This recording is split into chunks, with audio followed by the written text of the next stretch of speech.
Allahumma salli wa sallim wa barik alaihi wa ala alihi. Man ana man ana laulakum kaifama hubbukum kaifama huwakum man ana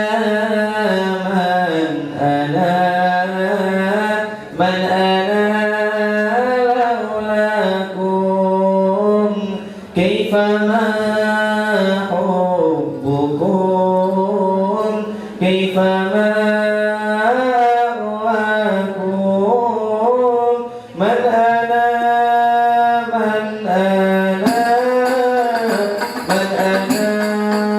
laulakum kaifama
صل وسلم وبارك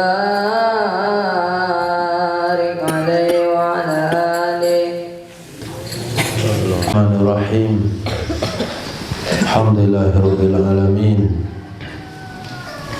Wassalatu wassalamu ala sayyidina maulana Muhammadin sayyidil anbiya'i wal mursalin wa habibi rabbil alamin wa ala ashabil akramin wa ahli baitihi tahirin wa azwajit tahirati ummahatil mu'minin wattabi'ina lahum bi ihsanin ila yaumiddin, amma ba'd. Rabbi yassir wa la tu'assir, Rabbi tamim bil khair. Rabbana shrah lana sudurana wa yassir lana umurana wa umural muslimin wahlul 'uqdatam min lisanina yafqahu qawlana. Bisanadina al-muttasili ila imamil khatimatil hufaz Al-Imam Jalaluddin As-Sayuti rahimahullah wa qaddasallahu sirra wa adamana fa'a bi ulumihi wa barakatihi wa nafahatihi wa madatihi wa karamatihi fid darini amin. Nomor hadis 4780. Kita antum nomor berapa? 80. Dua hadis yang saya baca tadi malam katanya nggak ada. Ada.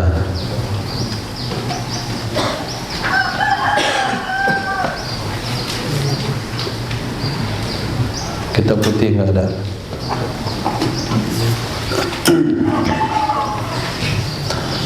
Empat 4780 hadis diriwayatkan oleh Imam Muslim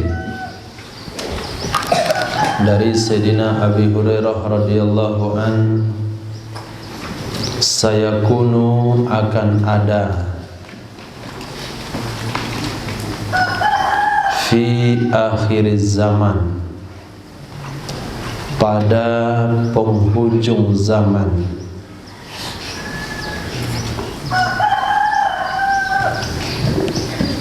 unasun, manusia,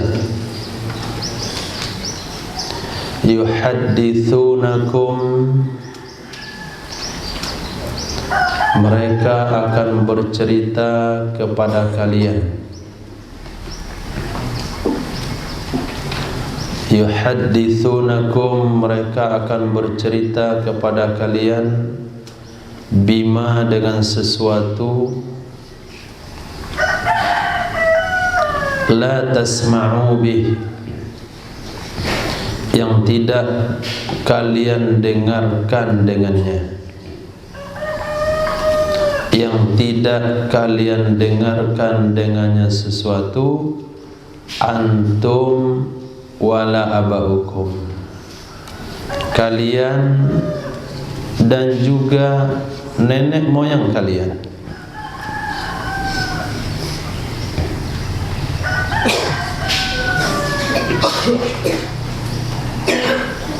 Fa iyyakum wa iyyahum, fa iyyakum, maka hindarilah oleh kalian akan mereka,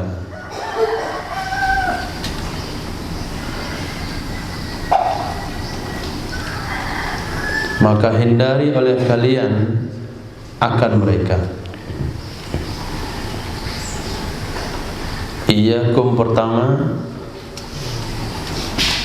isim fi'il amr, iyyahum kedua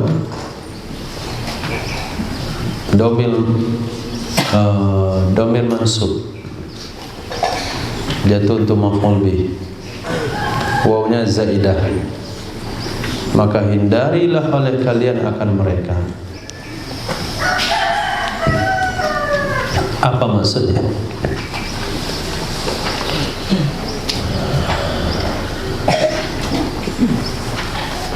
Unasun min ummati, yang dimaksudkan di sini adalah ulama, bukan orang teknologi, bukan orang kesehatan, bukan orang biologi.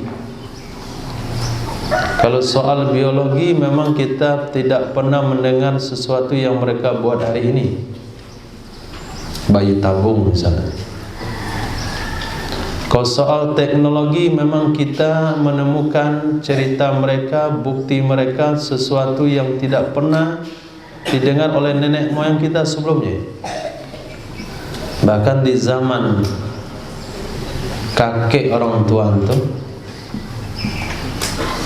itu tidak ada telepon, handphone. Tapi yang dimaksudkan oleh Nabi di sini bukan teknologi, tapi ulama. Nanti di akhir zaman akan muncul ulama-ulama, dalam kata tanda kutip, orang yang mengaku ulama. Mereka menyampaikan kepada kalian ajaran-ajaran yang tidak pernah terdengar sebelumnya. Kalian tidak pernah mendengar, nenek moyang kalian nggak pernah mendengar. Apa maksud nenek moyang di sini? Gurunya kalian, guru dari gurunya kalian, guru dari gurunya kalian, itu tidak pernah mendengar hal-hal seperti itu. Kalau ulama itu muncul, maka hindarilah mereka. Itu bukan ulama. Itu adalah kelompok yang menyesatkan, yang berpenampilan ulama.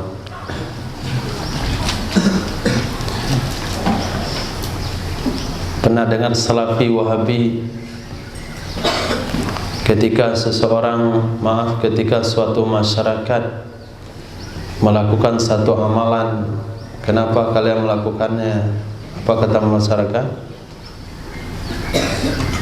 Kenapa kalian melakukannya? Apa jawaban masyarakat awam?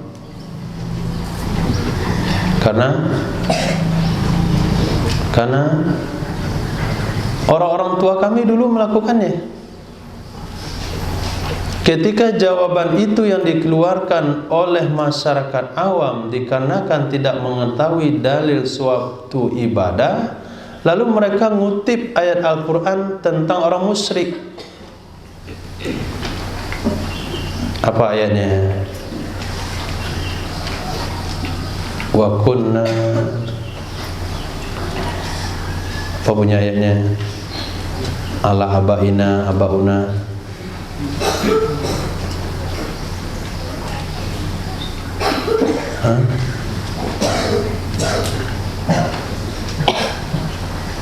Ya Allah.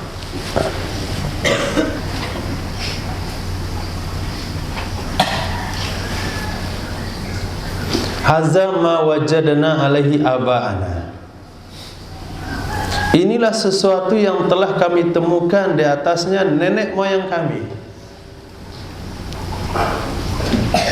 Yang dipermasalahkan itu adalah amalan orang muslim.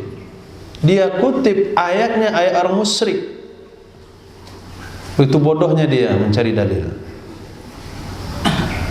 Hadza ma wajadna alaihi aba'ana. Itu jawaban mereka. Orang-orang kampung itu sama dengan orang-orang musyrik. Inilah amalan nenek moyang kami. Terdiam orang-orang. Kenapa? Karena dipukul langsung dengan palu. Palu martir. Padahal dipaku-paku rebana. Langsung hilang dari rebana-rebananya. Lihat hadis ini. Apa kata hadis ini? Hindari oleh kalian sesuatu yang dibicarakan yang belum pernah didengar oleh kalian dan nenek moyang kalian. Berarti Nabi menyanjung, Nabi membenarkan perkara yang kita dengar dan nenek moyang kita dengar. Kalau ada sesuatu yang kita dengar tidak sesuai dengan kalau ada sesuatu yang kita dengar dari ulama akhir zaman, bukan ulama akhir zaman ini ulama cerita tentang akhir zaman, bukan. Ulama yang muncul di akhir zaman, mereka akan bercerita kepada kalian perkara yang kalian tidak pernah dengar, nenek moyang kalian juga enggak pernah dengar. Berarti Nabi menggunakan bahasa nenek moyang. Berarti betul apa yang dikatakan oleh masyarakat. Inilah amalan nenek moyang kami. Kalau kami tidak pernah mendengar kalau kami tidak pernah mendengar, nenek moyang kami enggak pernah mendengar, maka jauhi amalan itu. Berarti amalan yang benar yang mana? Amalan yang mana benar? Yang pernah terdengar dulu-dulu diamalkan oleh nenek-nenek moyang kita. Berarti hadis ini berseberangan dengan apa yang diungkapkan oleh Wahabi. Ini hadis sahih dari Imam Muslim. Nah, apa yang kita nggak pernah dengar dulu? Maulid Rasul bid'ah. Itu dulu kita nggak pernah dengar, kita santai aja dulu mengelakan Maulidin Nabi. Lalu kita dengar bid'ah. Hindari amalan, jauhi mereka. Kita bawa ke Wahabi dulu, yang cocok untuk mereka. Nah, lalu mereka memfatwakan apa lagi?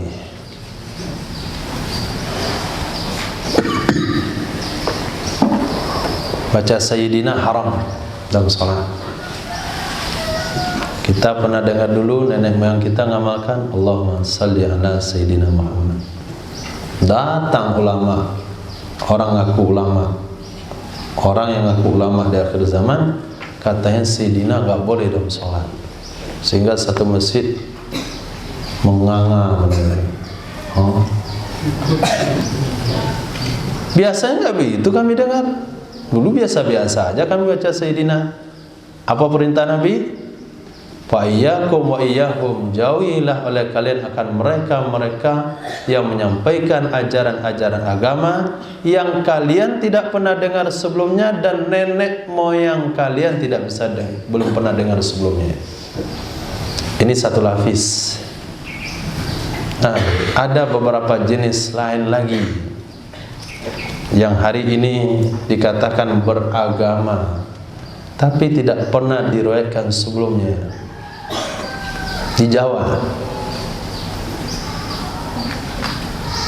pecintanya dia ngaku ulama, kiai. Dia ngaku ulama, dia ngaku kiai, pencintanya, jamaahnya selesai dalam acara salaman sama dia. Salaman. Tahu entah bukan acara salaman? Kiainya itu berduduk di atas panggung, yang kira-kira kalau jamaahnya salaman itu pas dadanya di panggung. Salaman dia. Kemudian ambil sendal satu dipukul kepalanya. Tok. Tok. Dia senang ya. Minta 2 kali pukul ke sendal, ada pengen dipukul 3 kali. Tuh keliling tuh jamaah salaman. Salaman, pukul 1, tak berkah. Berkah. Itu aliran sesat muncul. Itu baru sedikit, itu ada yang lebih parah lagi. Pernah dengar sebelumnya? Hindari yang nggak pernah didengar itu. Yang biasa-biasa aja yang pernah dengar sebelumnya, kunutan, doa bersama, zikir bersama, maulid Nabi. Kan itu pernah dengar sebelumnya? Ya itu saja. Kalau sampai ada ajaran-ajaran yang tidak pernah terdengar, aneh menurut telinga kita, iyyakum, hindari oleh kalian akan mereka tersebut, karena itu akan ada nanti di akhir zaman. Ada yang mencengangkan, ada yang sangat ketat seketat-ketatnya, ada longgar selonggar-longgarnya, melakukan ibadah cukup sholat wajib 3 kali dalam sehari, ibadah haji supaya tidak berdesak-desak mau bikin 2 kali dalam setahun. Itu di kalangan elitnya itu. Usul Pak, supaya nggak berdesak-desak, kuotanya nggak terlalu banyak, biar cepat kuota jemaah haji ini terlunasi, kita bikin 2 kali dalam setahun. 1 bulan Zulhijjah, nanti 1 bulan Muharram. Pernah dengar? Sudah sampaikan, dah basi dah itu. Nah, ini pernyataan-pernyataan yang muncul nanti di akhir zaman. Bahkan semakin penghujung zaman, semakin berbagai macam bentuk fatwa-fatwa yang menyesatkan. Khair. Yang perlu digarisbawahi dari hadis ini, sesuatu yang mendukung pernyataan masyarakat. Inilah yang pernah diamalkan oleh nenek moyang kami. Pernyataan tersebut tidak bisa disalahkan dengan ayat Haza ma wajadna alaihi aba'ana, seperti yang dikatakan oleh Wahbi atau Salafi. Tidak bisa dibantah, tidak bisa dipatahkan argumen sahabat itu dengan ayat yang mereka kutip, padahal ayat berbicara tentang orang musyrik, lalu mereka gunakan menghukum orang Islam.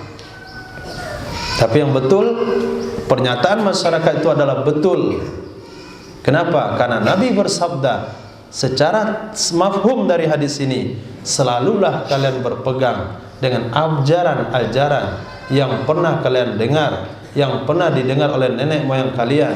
Kalau ada nanti di akhir zaman, bukan kalau, pasti akan ada di akhir zaman umat dari umatku, artinya ulama yang berpenampilan seperti muslim, mereka akan sampaikan kepada kalian hal-hal yang belum pernah kalian dengar dan nenek moyang kalian belum pernah mendengarkannya. Maka perintah Nabi di sini adalah jauhi mereka. Hadis sahih riwayat Imam Muslim. Nah, penting. Kenapa penting? Karena ini konsep akidah, konsep agama akhir zaman. Hadis berikutnya, sayakunu umara'u, selagi akan ada para umara', para pemimpin-pemimpin, ta'rifuna, kalian mengenal mereka, wa tungkiruna, dan kalian mengingkari mereka. Mengingkari maksudnya di sini tidak mengenal, tidak menerima.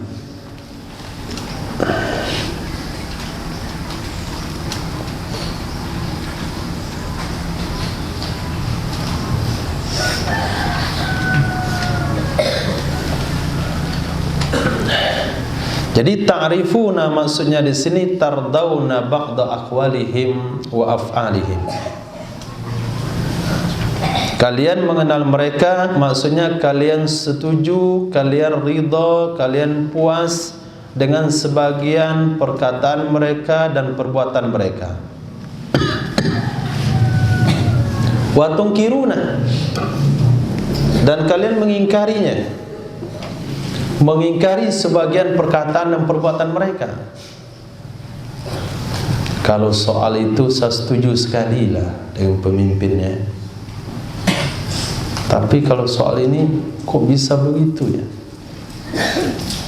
Perkara haram kok dilegalkan. Jadi ada sebahagian kita terima, sebahagian kita nggak bisa terima. Artinya semua perkataan dia, semua perbuatan dia itu tidak semuanya, tidak semua perkataan dan perbuatan dia sesuai dengan syariat. Sebagian bisa kita terima, sebagian kita nggak terima.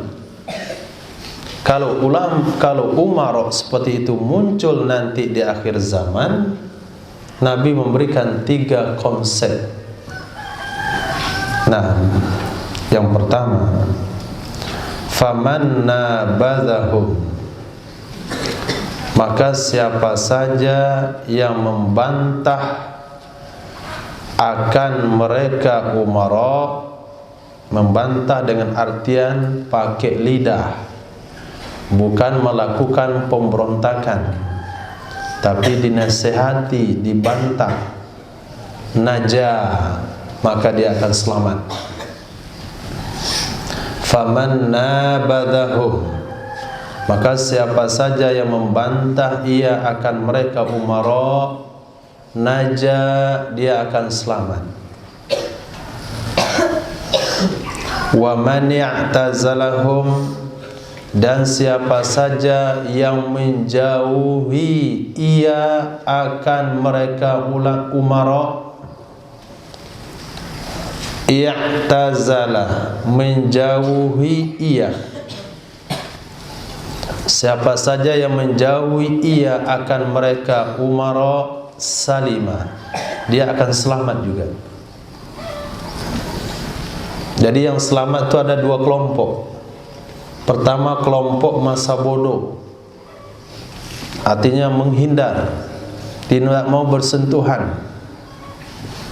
Dan ada kelompok menghampirinya, menghampiri tapi tidak bergaul dekat, menghampiri dengan tujuan memberikan nasihat, menghampiri dengan menasihati, menghampiri dengan melakukan amar ma'ruf nahi mungkar, dia juga selamat, tapi risikonya berat. Wa man khalatahum, dan siapa saja yang bergelut dengan mereka, makan bersama, duduk bersama, dalam naungan yang sama, musyawarah, ikut keterlibatan dengan pekerjaan daripada umara tersebut, halak, dia akan hancur, dia akan binasa. Nah, dia akan binasa. Hadis sahih, ada riwayat mengatakan hadis hasan. Nah, sayakunu ba'di umara, selagi akan ada setelah aku umara'u, pemimpin-pemimpin, yaqtatiluna, mereka saling bunuh-membunuh, alal mulki, atas kekuasaan, atas kerajaan. Yaqtatiluna, mereka saling bunuh-membunuh, alal mulki, atas kekuasaan. Yaqtulu ba'duhum ba'da, membunuh sebahagian mereka akan sebahagian yang lain.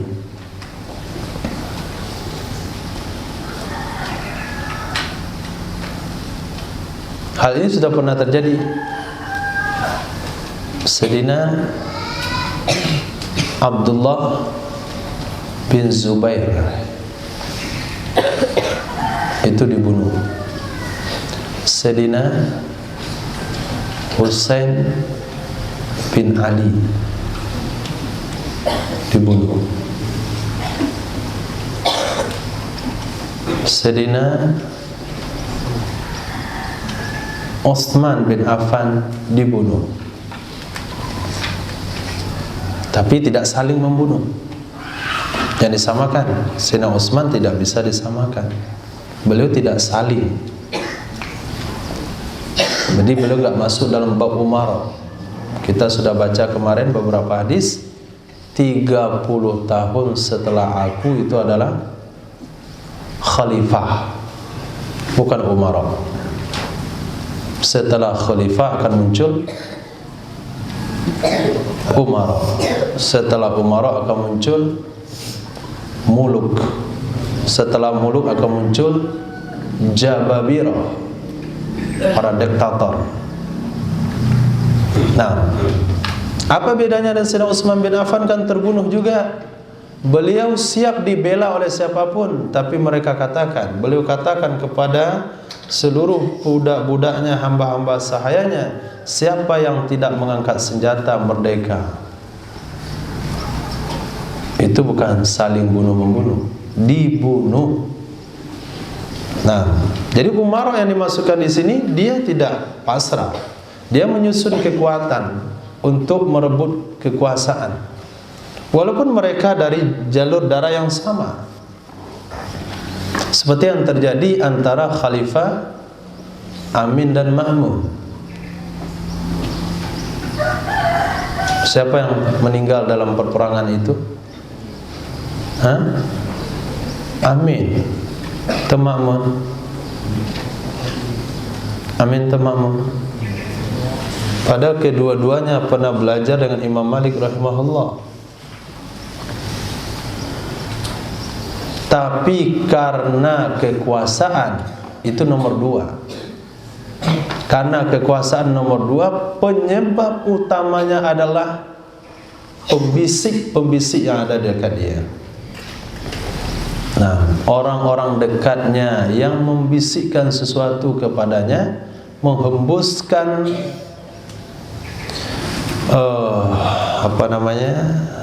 jiwa-jiwa kedengkian. Itu yang menyebabkan terjadinya perang saudara antara Amir, Amin dan Ma'mun.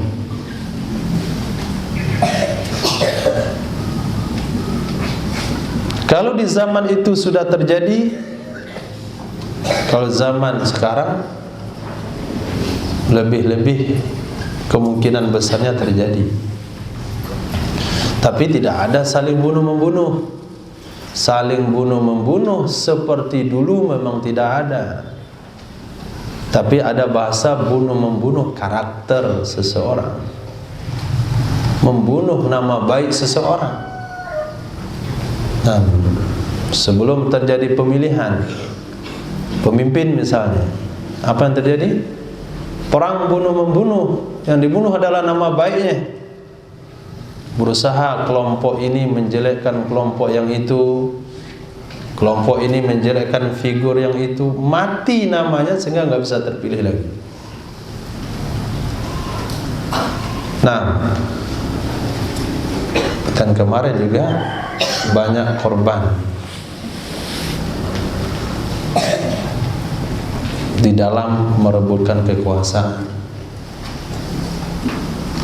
Gak pernah terjadi korban. Mengangkat Batako ada korban jiwa? Gak ada. Ini cuma nulis-nulis di mana? TPS. Bisa mati. Kok bisa mati? Nulis-nulis kok bisa mati? Nah, itu yang Nabi maksudkan, membunuh sebagian mereka akan sebagian yang lain. Memang aneh sih. Petani aja pagi siang malam, karyawan lembur sampai malam, nggak ada yang mati.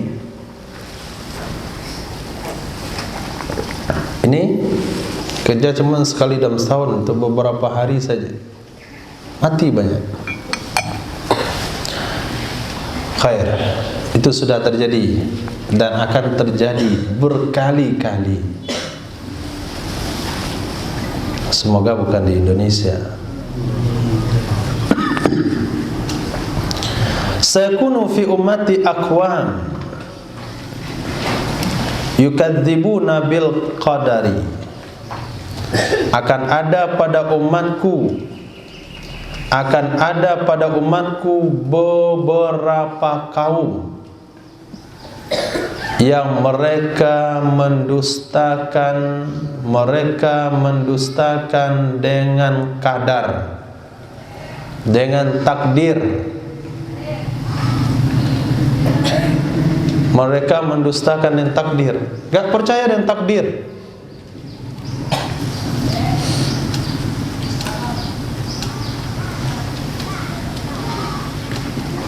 Mungkin secara hakikat memang ada orang-orang ingkar takdir.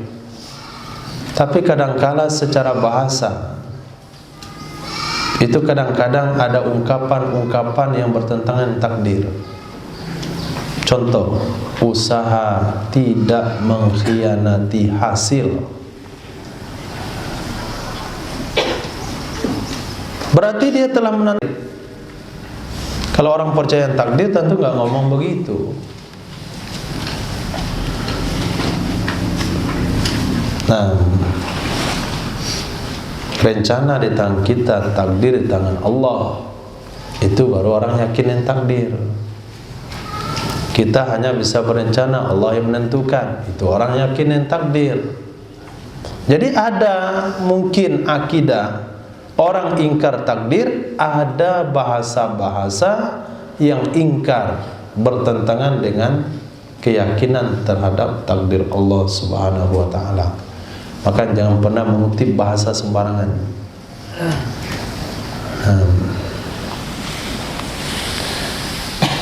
Allah.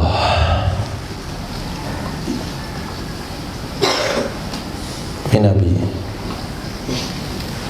Nah.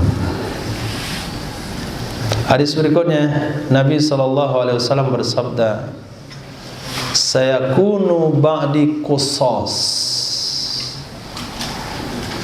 Akan ada setelah saya tukang-tukang cerita.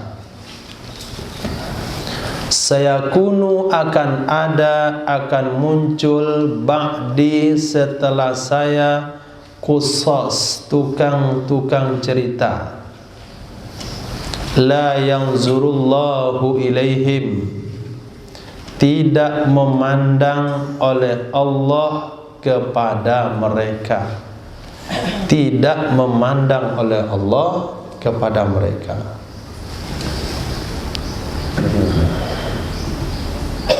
Apa itu qusas? Siapa qusas? Penceramah.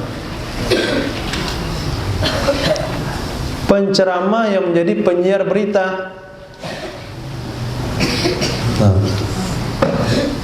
Masa mimbar Jumat dijadikan sebagai penyiar penyambung berita-berita dari media sosial? Kita datang dengan sunnah-sunnah Jumat, mandi Jumat, pakai baju putih, niat i'tikaf, melengkapkan salat Jumat dengan mendengarkan khutbah yang sangat berharga, sehingga Nabi bersabda, "Man massal hasa faqad lagha." Nyentuh kerikil saja sia-sia Jumatnya. Sementara apa yang disampaikan situ? Nah, berita yang beredar hari ini, kalau berita nggak usah disampaikan di mimbar. Yang harus kamu sampaikan di mimbar itu berita akhirat, kutipan Quran dan hadis, bukan berita dunia diulang lagi di situ. Lalu dia sampaikan berita, dikomentari berita, camkan itu. Barakallahu wa lakum fil Qur'anil azim. Itu namanya qusas. Nah, itu akan muncul nanti di akhir zaman, tukang cerita, bukan tazkiyah, bukan ceramah yang menyentuh hati, bukan ceramah yang memberikan kebeningan di tengah masyarakat, bukan mengembangkan sunnah, bukan mengutip Al-Quran, bukan mengutip hadis Nabi, bukan kisah orang-orang soleh, tapi hanya sekedar mengomentari kejadian-kejadian yang terjadi di sekitarnya. Nah, nanti sebentar lagi tahun baru, apalagi cerita coba. Khutbah besok tahun baru Islam. Ada yang menyikapinya tausiah hanya dengan materi yang benar, ada yang asalan. Hakikatnya usia kita berkurang, bukan bertambah. Perlu kita memperbaiki amal, introspeksi diri. Introspeksi ke introspeksi saja. Untuk meningkatkan amal ibadah yang baik biar lebih baik lagi. bertambah baik lagi. Oh, coba lihat tahun baru Masehi dirayakan dengan mercon-mercon, menunjukkan tahun baru. Tapi Islam nggak ada, sunyi senyap aja kayak nggak ada tahun baru. Itu kan cerita bagaimana orang merayakan tahun baru Islam, bagaimana orang merayakan tahun baru Masehi. Kita tinggal jauh, itu aja yang diulang tiap tahun. Nggak ada motivasi bagi masyarakat. Apa yang masyarakat siapkan untuk memasuki tahun baru Hijrah? Nggak ada. Nanti kata Nabi puasa 10 Muharram, kata Nabi puasa juga tanggal 9 Muharram. Kata Nabi, jangan kamu hanya mengomentari apa yang terjadi di alam ini. Itu disebut dengan khusus. Nah, sama dengan orang jualan obat. Itu kalau dengar orang jualan obat itu, walaupun itu aja diputar-putar, itu kayak betah aja dengarnya. Apalagi ada sulap-sulapnya dikit. Ini orang nih diikat dia dengan rantai, masukkan dalam kelambu hitam, kita robah dia jadi buaya. Saya tungguin dari awal sampai akhir nggak jadi buaya itu orang.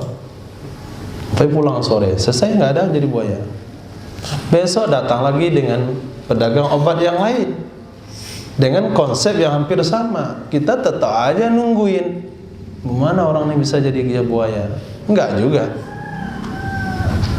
Pernah lihat orang tukang obat kaki lima di pagar pakai tepung terigu yang lewat batas ini, bahaya. Pakai pakaian serba hitam, tanduk-tanduk kerbau, tanduk apa di bawah situ. Nah, itu khusus itu. Kalau antum nanti jadi penceramah lebih keren daripada yang ada sekarang. Nah, hadis sahih. Tapi Allah tidak memandang kepada mereka sama sekali. Oh, banyak orang mendapatkan hidayah. Ada perubahan di tengah umat misalnya. 1-2 orang berubah dengan pernyataan-pernyataan tersebut. Sudah dijawab pada hadis sebelumnya. Allah akan kuatkan agama ini dengan orang-orang yang tidak dapat jatah dari agama itu sendiri. Jangan sampai apa yang kita buat menjadi asbab hidayah, lalu kita menganggap sudah dapat hidayah, lalu kita sudah melakukan perkara yang benar. Belum tentu. Belum tentu. Karena Nabi bersabda, akan Allah perkuat agama ini dengan orang-orang yang dia sendiri tidak dapat jatah dalam agama itu. Maka harus menyampaikan sesuatu yang sesuai dengan Al-Quran dan hadis. Yang sampaikan hadis-hadis yang palsu misalnya, cerita-cerita yang macam-macam. Orang tersentuh dapat hidayah, dia tidak dapat apa-apa. Hadis berikutnya, Nabi SAW bersabda, sayali umurakum min ba'di, akan menguasai,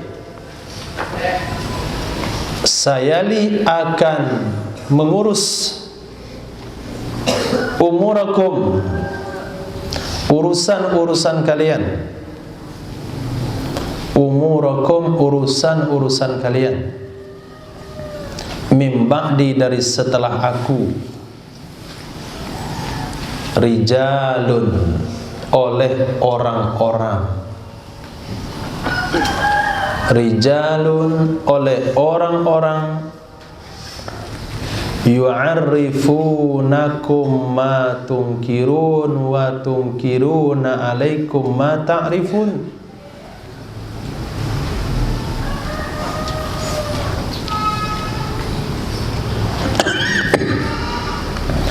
Mereka mengenalkan kepada kalian,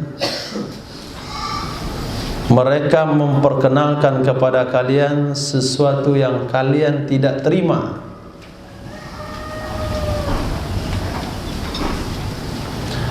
dan mereka tidak terima di atas kalian sesuatu yang kalian kenal. Oh, ini ribet urusan nih. Mereka kenalkan kepada kalian sesuatu yang kalian tidak bisa terima. Tapi mereka tidak bisa terima di atas kalian sesuatu yang kalian kenal. Bisa dipahami? Sama dengan pertemuan antara santri dengan orang yang belum mengerti dengan kesantrian. Nah, dululah waktu saya mondok dengan paman-paman,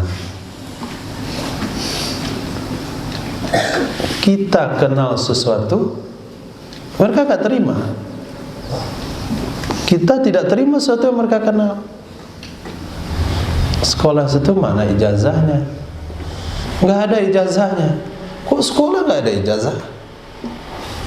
Kita taunya sekolah itu nggak perlu ijazah. Dia taunya sekolah mesti ada ijazah. Akan kebalik konsepnya. Akhirnya apa yang terjadi? Tidak ada kesesuaian. Nah, itu yang akan terjadi nanti dengan umat Islam dengan pemimpinnya. Apa misalnya tidak boleh sholat Jumat karena virus corona, harus di rumah masing-masing supaya tidak ada penyebaran virus. Sementara dalam konsep yang kita kenal, kalau ada musibah, angin ribut bertiup kencang, Nabi lari kemana? Nabi lari ke masjid. Ketika mendung, maka kata Sayyidah Aisyah, ketika hari mendung, maka wajah Nabi akan pucat, maka Nabi lari ke masjid. Ketika hujan turun, Nabi baru merasa senang. Terjadi gerhana matahari, Nabi bawa orang solat. Terjadi gerhana bulan, Nabi selesaikan dengan solat. Terjadi kemarau panjang, Nabi selesaikan dengan solat. Apapun musibahnya, wasta'inu bis sabri was shalah wa innaha lakabiratun ila alal khashiin. Itu konsep umat Islam. Tapi mereka bilang solat di rumah masing-masing. Konsep mereka kita susah menerimanya, konsep kita mereka tidak bisa terima. Itu makna ya'rifunakum ma tunkirun wa tunkiruna ma ta'rifun. Nah, mereka perkenalkan kepada kalian satu konsep yang kalian tidak terima, mereka tidak terima konsep yang kalian terima. Itu akan muncul nanti di akhir zaman. Dah tadi belum? Belum, nanti akhir zaman.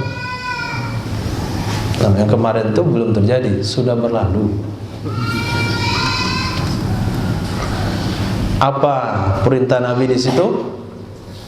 Apakah masih dengan ayat yang berbunyi ya ayyuhalladzina amanu atiiullaha wa atiiur rasul wa ulil amri minkum, atiiullaha wa atiiur rasul wa ulil amri minkum. Itu kan ayat yang diangkat di mimbar-mimbar oleh ustaz-ustaz Wahabi, Salafi, dan ustaz yang tadi berkaitan dengan kekuasaan. Nah, periodisnya di situ. Dari bilang kemarin, yang mengambil sebagian dari mereka akan mengambil agamamu, yang sudah keambil agamanya sedikit, melakukan fatwa yang sama, mengutip ayat tersebut, ya ayyuhalladzina amanu. Apa sama ayatnya? Ya ayyuhalladzina amanu taqullah. Ya ayyuhalladzina amanu. Lama kali lagi. Ya ayyuhalladzina amanu. Atiiullaha wa atiiur rasul wa ulil amri minkum. Itu aja ayat yang digoreng. Nah, kayak nggak ada dalil lain supaya umat ini tidak sholat Jumat waktu itu. Ternyata hadisnya baru jumpa sekarang. Faman adraka dzalika minkum, maka siapa saja yang mendapatkan hal tersebut dari kalian, fala ta'ata liman asallaha azza wa jalla, maka tidak ada bahasa taat kepada orang yang maksiat kepada Allah azza wa jalla. Enggak ada lagi situ bahasa atiul maaf wa ulil amri minkum.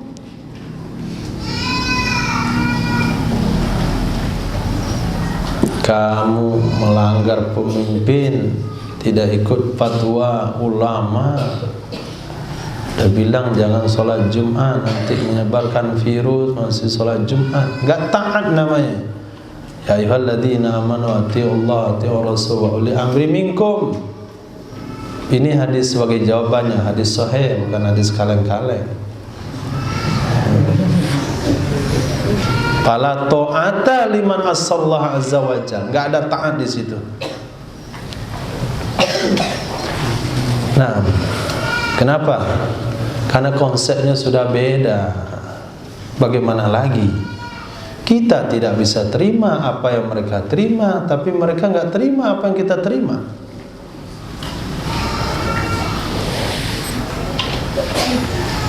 Nah, alhamdulillah, keadaan itu sudah berlalu. Satu kenikmatan yang besar. Nah, tapi sejarah itu akan berulang. Mungkin bukan di zaman kita, di zaman cicitmu, tapi konsep ini mesti diriwayatkan sehingga mereka punya panduan untuk menyikapi masalah. Nah, sayalikum, selagi akan memimpin akan kalian. Sayalikum, selagi akan memimpin akan kalian umara, oleh pemimpin-pemimpin yufsiduna, mereka membuat kerusakan.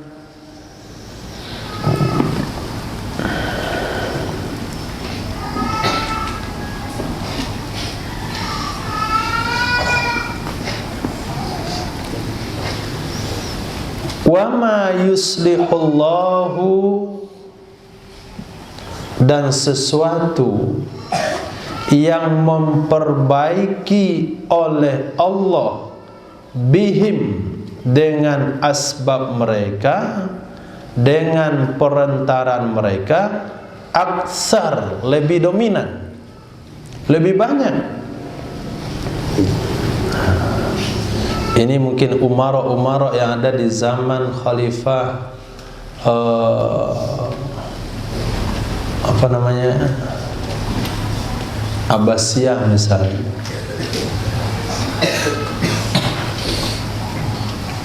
atau gubernur semisal Hajjaj bin Yusuf As-Saqafi misalnya. Kan mereka yufsidun, tapi dalam waktu yang sama positifnya lebih banyak. Yuslihullahu bihim aktsar. Atau kalau dalam sejarah bangsa Indonesia, ini mengarah kepada pemimpin Orde Baru. Kalau di zaman Indonesia, ini mengarah kepada pemimpin Orde Baru. Yufsidun memang, tapi ma yuslihullahu bihim aktsar. Sesuatu yang positifnya banyak.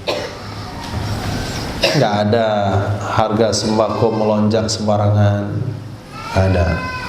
Harga BBM turun naik, nggak ada. Kemudian apa namanya, pembangunan merata ke masyarakat secara bertahap. Kemudian sumbangan masjid-masjid Pancasila di mana-mana. Kemudian apa lagi? Nggak tahu saya lagi, karena saya kurang hidup di zaman itu. Nah, tapi mungkin mereka yufsidun, kita nggak tahu. Kata mereka ada ulama yang hilang malam-malam, nggak bangkit-bangkit lagi. Itu mungkin yufsidun. Nabi sudah prediksi itu juga. Sayalikum akan memimpin kalian oleh umara yufsidun. Tapi wama yuslihullah, sesuatu yang memperbaiki oleh Allah dengan asbab mereka lebih banyak. Faman amila minhum, maka siapa saja yang beramal dari mereka dengan mentaati Allah Subhanahu wa ta'ala, falahul ajru, maka bagi orang itu ada pahala. Siapa saja yang beramal dari mereka pemimpin-pemimpin yang mungkin mereka membuat mafsadah, 5 menit, membuat mafsadah, tapi dalam waktu yang sama dia masih membuat perkara positif lebih banyak, maka dia mendapatkan pahala dari Allah. Wa alaikumus syukru, dan kewajiban terhadap kalian berterima kasih kepada pemimpin tersebut. Berterima kasih. Tidak ada di zaman kepemimpinan itu seorang guru pendidik di penjara gara-gara dilaporin sama siswa. Davis. Tidak ada di zaman itu siswa yang berani merokok di kelas. Bahkan tidak ada berani siswa yang merokok di perkarangan sekolah. Bahkan tidak ada yang berani merokok di lingkungan yang masih sampai berita informasinya ke guru. Misalnya anak SD, dia merokok di luar, misalnya di pasar, nampak oleh pedagang pasar, kemudian gurunya belanja di situ. Bu, nak beri ibu merokok. Besok gurunya bisa tanya di kelas, siapa yang kemarin laporin merokok? Kamu. Takut. Sekarang minta rokok Pak Guru.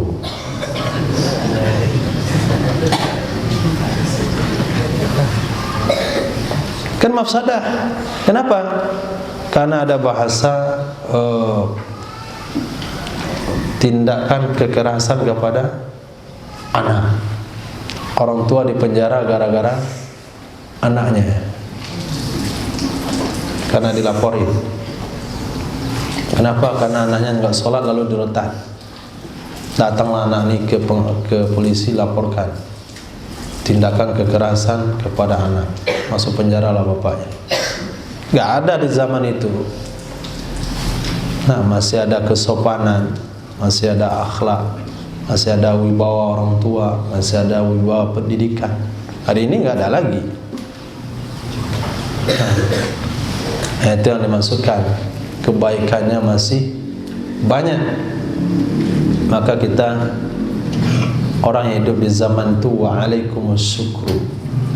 Tapi wa man amila minhum bimaksiatillah, siapa saja yang beramal dari mereka dengan maksiat kepada Allah Subhanahu wa taala, dengan maksiat kepada Allah Subhanahu wa taala, fa alaihil wizru, maka terhadapnya adalah dosanya. Wa alaikumus sabru, terhadap kalian bersabar. Tidak usah pula dikomentari. Yang penting dosa yang dia buat bukan berefek untuk masyarakat ramai. Lain halnya dosa yang dibuat itu efeknya kepada masyarakat ramai. Kebijakan-kebijakan yang merugikan agama misalnya, itu bukan dosa namanya itu. Itu mafsadah yang merusak. Itu nggak ada kebaikan di dalamnya. Ini mereka mungkin buat dosa, tapi tidak sangkut paut dengan masyarakat sama sekali. Nah, kalau hal itu terjadi, dia nanggung dosanya, kalian bersabar. Artinya jangan harap akan ada umara, pemimpin yang kalian bisa terima semuanya. puas dengan segala-galanya, jangan bisa. Oh, saya salut memang, tapi dia masih salaman sama perempuan. Oh, sorry kalau cari yang nggak mau salaman sama perempuan. Ya sabar aja kalau soal itu, dia nanggung dosanya. Memang dia taat sih, taat, bijak, adil, cerdas, tapi salaman sama perempuan. Masa konsep itu dibawa sama pemimpin? Bagi mereka nggak laku lah konsep itu. Datang presiden negara lain misalnya, wanita lagi, apakah dia nggak salaman? Nah, dia akan salaman. Usah nggak terima dia salaman dengan perempuan, nggak bakalan ada. Maka terhadap kalian dalam hal itu sabar saja. Siapa pemimpin dunia yang nggak salaman dengan perempuan? Hah?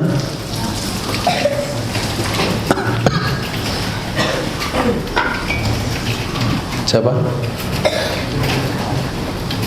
Nggak tahu kita. Alhamdulillah. Hadis berikutnya terakhir.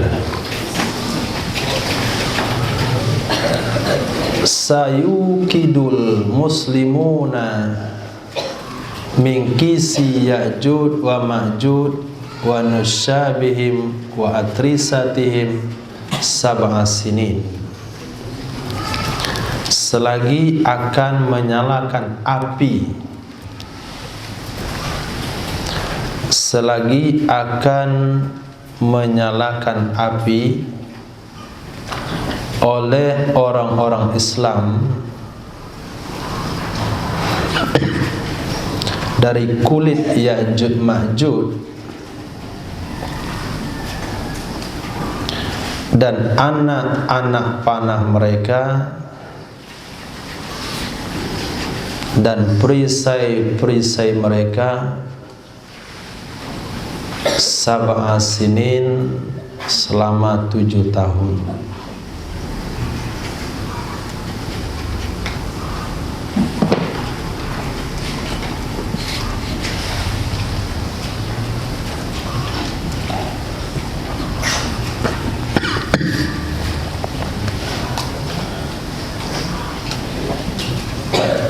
Nah, jadi saking banyak Ya'jud dan Ma'jud, setelah Ya'jud dan Ma'jud punah, maka orang di zaman itu tidak ada lagi listrik, kembali kepada tungku kayu. Maka orang-orang akan masak itu pakai anak panah dan perisai mereka, 7 tahun gak habis.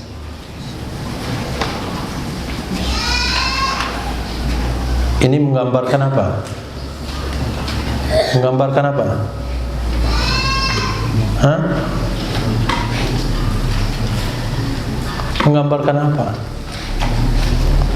Banyaknya jumlah mereka. Saking banyaknya jumlah mereka, perisai dan anak panahnya digunakan untuk menyalakan api. Berarti setiap hari, dalam sehari bisa 2-3 kali. Itu menyalakan api berapa kali? Kadang satu kompor itu 7 kali. Tak tu nggak bunyi itu api. Itu 7 tahun nggak habis. Ya'jud dan Ma'jud, menurut pandangan ilmu sharaf, itu termasuk bahasa Ajam. Maka dia jadi ismul ladzi lansari, Ya'juj Ma'juj. Dia dari keturunan Yafis. Dari keturunan Yafis, bukan Davis, Yafis.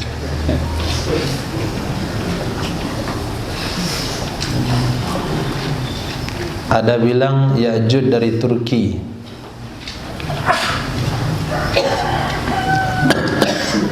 Menurut Imam Ibnul Arabi, Ya'jud dan Ma'jud adalah 2 umat mudrobatan, mudirratan, yang keduanya membahayakan, mufsidatan, yang kedua-duanya merusak, kafiratan, yang kedua-duanya kafir, dari keturunan Yafis bin Nuh. Itu nenek moyangnya, sanad nasabnya ke tinggal beberapa senti lagi malam datang. Dia tidur, katanya besok kita selesaikan. Besok dinding itu rata lagi, digali lagi dari pagi ini dan mulai menggali ini sampai sore. Dan tinggal maghrib, tinggal berapa senti lagi, kita besok kita selesaikan. Akhirnya besok pagi dilihat rata lagi dinding itu. Satu kali dia terucap insya Allah, maka jangan terlalu kencang-kencang ucap insya Allah, terkedengaranlah dia. Kata dia insya Allah besok selesai. Besok pagi dia gali sebentar, kira-kira sepertiga hari, tembus, keluar dia. Apa yang nampak dia makan. Kalau benda padat dia makan, benda cair dia minum. Bukan bensin BBM aja habis, tapi air laut kering. Kita jumpa, kita dimakan. Jumlahnya tidak terhitung. Seperti gambaran daripada hadis tadi, 7 tahun panah dan perisainya tidak habis dijadikan kayu bakar. Nah, menurut satu pendapat, Ya'juj dan Ma'juj itu diciptakan dari mani Nabi Adam yang bercampur tanah, bukan dari Sayyidatina Hawa. Ini pernyataan kata Imam Abdul Rauf gharib jiddan, nggak ada dalilnya. Nggak ada dalil. Itu hanya cerita dari Yahudi dan Nasrani. Itu adalah cerita dari Yahudi dan Nasrani. Bolehkah diceritakan? Nabi membolehkan, hadis wala haraj, ceritakan saja. Yakin nggak yakin nggak ada masalah. Kemudian dalam kitab At-Tijan, satu umat dari mereka beriman, lalu mereka ditinggalkan, dibiarkan oleh Raja Zulkarnain ketika mereka membangun benteng di Armenia, dan mereka disebut Tark, ditinggalkan, dibiarkan. Maka ada yang mengatakan tadi Ya'juj Ma'juj itu dari Turki. Jadi sebetulnya Ya'juj Ma'juj itu 3 jenisnya.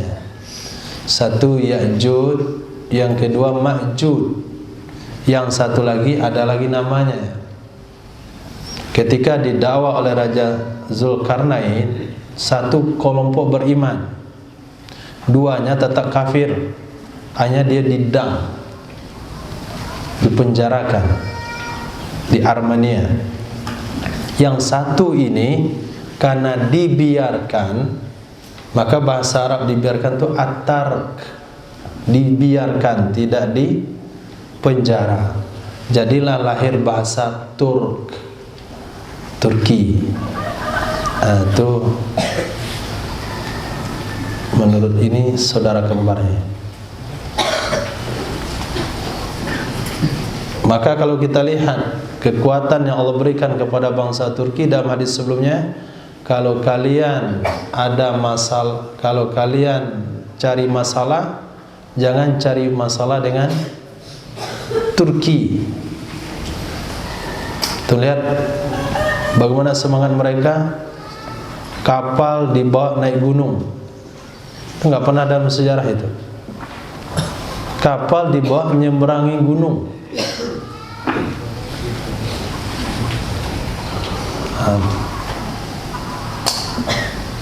Orang buat kapal tuh di pantai. Umat sekarang Mereka kan masih umat sama sekarang dan setelah Nabi Muhammad. Orang yang punya teknologi hari ini itu bikin kapal di dermaga, itu pakai alat di bawah didorong ke laut. Ada alatnya lagi. Dia enggak, dia bawa manjat gunung, kemudian turun gunung. Semangat apa yang ada itu? Hah? Dua saudaranya lihat, Ya'juj dan Ma'juj. Nah, kalau dikatakan Ya'juj itu sebagiannya telinganya lebar, jadikan satu alas, satunya jadi sebagai apa? Selimut. Maka kalau bangsa Turki itu sebagai apa namanya itu? Mukanya itu yang lebar. Khair, insyaallah. Cukup itu hadis sahih. Nanti kita sambung dengan pasal yang beralif lam.